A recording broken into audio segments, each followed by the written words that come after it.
In a town where your shoes decide your friends, enemies, jobs, and dinner table, two brothers turned cobblers into combatants. Let's dive into how a family feud birthed Adidas and Puma and split a community in two. Imagine living in a town where the first thing people do when they meet you isn't look you in the eye, they look at your shoes. Not to see if they're clean, but to see which side of a blood feud you belong to. If you're wearing 3 stripes, you don't talk to the guy wearing the leaping cat. You don't eat at his bakery, you don't date his sister, and you definitely don't cross the river to his side of town. This isn't a movie. This was the real-life reality of Herzogenaurach, a small German village that became the most divided place on earth because of two brothers who hated each other so much, they split their entire world in half. This is the story of Rudolf and Adolf Dassler, the men who built Adidas and Puma out of pure, unadulterated spite. It started in the 1920s in their mother's laundry room. Back then, they were just two brothers with a dream and some scraps of leather. Adolf, who everyone called Adi, was the quiet one. He was a craftsman, a tinkerer, a guy who lived for the perfect shoe. He didn't care about money. He cared about traction. His brother, Rudolf, or Rudy, was the polar opposite. Rudy was a salesman. He was loud, charismatic, and could sell a pair of sandals to a man living in the Arctic. Together, they were unstoppable. While the rest of Germany was struggling through a collapsing economy, the Dassler brothers' shoe factory was exploding.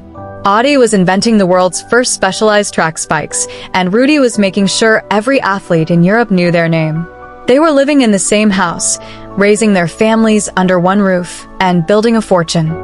But beneath the success, a poison was brewing.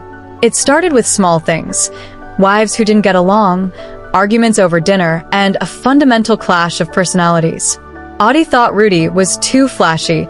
Rudy thought Adi was a boring perfectionist. They were two kings trying to sit on one throne. But they didn't know that a world war was about to turn their sibling rivalry into a literal battlefield. By 1936, the brothers were the kings of German footwear, but Adi wanted the world. The Berlin Olympics were coming, and Adi had a plan that was as brilliant as it was dangerous. He packed a suitcase full of handmade leather spikes, drove to the Olympic Village, and literally snuck into the training quarters of an American athlete named Jesse Owens. Now, remember, this was Nazi-era Germany. Promoting an African-American athlete wasn't just a business risk, it was a death wish. But Adi didn't see politics, he saw performance. He convinced Owens to wear his shoes, and when Owens won 4 gold medals on global radio, the Dassler name became the most famous brand on the planet. Orders started pouring in from every corner of the globe.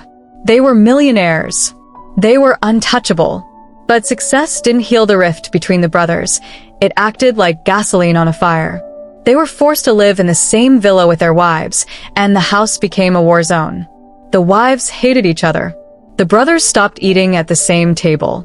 Every decision was a fight. Then the sirens started. World War II broke out, and the factory was forcibly converted into a weapons plant making anti-tank parts. The brothers were drafted, but the real kill shot to their relationship happened in a tiny, cramped bomb shelter during an Allied air raid in 1943. As the bombs were falling, Adi and his wife scrambled into the shelter where Rudy and his family were already hiding. As Adi climbed down the ladder, he muttered to his wife, "The dirty bastards are back again." He was talking about the Allied bombers overhead. But Rudy was convinced his brother was talking about him. That one sentence, a misunderstanding born in a dark, terrifying hole in the ground, became the point of no return. Rudy never forgave him. He was convinced his brother was plotting his downfall. And when the war ended and Rudy was arrested by the Americans for being a Gestapo sympathizer, he sat in his prison cell certain of one thing: his own brother had turned him in to steal the company. The brotherhood wasn't just broken, it was dead. And the war for Herzogenaurach was about to begin.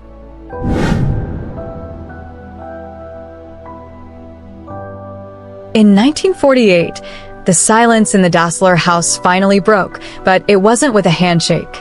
It was with a scream. After months of living in the same building without speaking, the brothers walked into the factory and told the workers, "Choose." It was a scene straight out of a nightmare. The brothers stood in the middle of the shop floor and divided the assets like a messy divorce. Adi took the equipment and the technical patents. Rudy took the sales team and the distribution. Then, they walked out of the building, crossed the Aurach River, and began building two separate empires on opposite banks.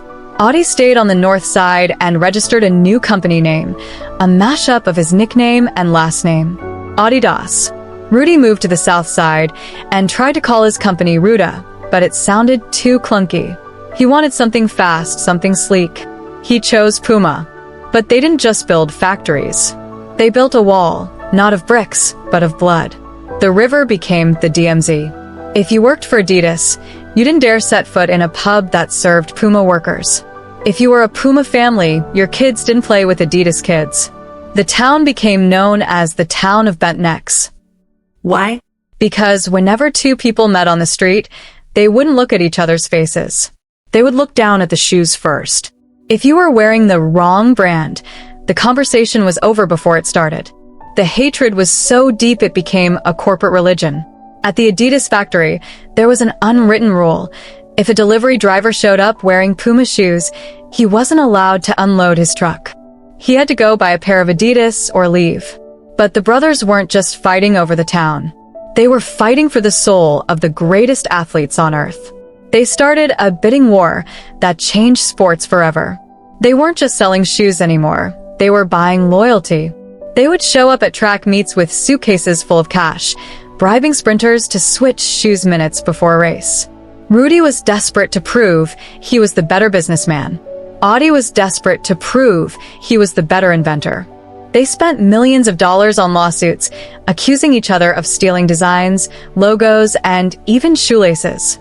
They were two of the richest men in Germany, yet they spent their nights staring across the river at the lights of the other brother's factory, fueled by nothing but the desire to see the other one fail. They had everything: fame, fortune, and global power. But they had lost the only thing they started with: each other. As the 1970s rolled in, the brothers were aging, but the hate wasn't. They were both multimillionaires, icons of the sporting world, yet they were prisoners of a grudge they started in a laundry room 50 years earlier. In 1974, Rudolf, the shark of sales, was diagnosed with terminal lung cancer. On his deathbed, a local priest reached out to Adolf. He begged him to cross the river. Just once. One final walk across the bridge to say goodbye to the only man who truly understood where they came from. Adolf's response? He didn't move. He sent a message saying he forgave his brother, but he refused to see him. Rudolf died alone in his side of the town, clutching a grudge that had outlasted his own health. For years later, Adolf followed him. But the final act of defiance didn't happen in a boardroom.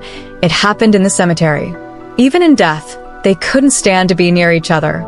They are buried in the same small-town cemetery, but they are placed at opposite ends, as far apart as the graveyard would allow.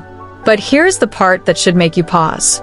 Today, the town of Bent Necks is slowly healing. The companies are no longer run by the families, and in 2009, the employees of Adidas and Puma finally played a friendly soccer match together to bury the hatchet. But the war they started never truly ended. It just went global.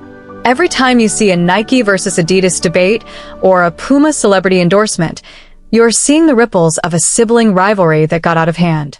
We think of these brands as corporate logos, but they are actually monuments to a broken family. The next time you lace up your shoes, take a second. Look at the logo. Are you wearing 3 stripes or a leaping cat? Because for 60 years, that choice determined who you could talk to, where you could eat, and who you could love.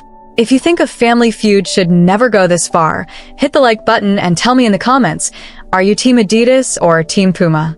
I read every single one. And if you want to know the secret history of the two brothers who hated each other so much they accidentally invented the modern sneaker industry, subscribe. Because next time, we're going into the dark world of the soda wars. 2 chemists, 1 secret formula, and a rivalry that nearly poisoned a generation. You think you know the story of cola. You don't know the real one. See you in the next one.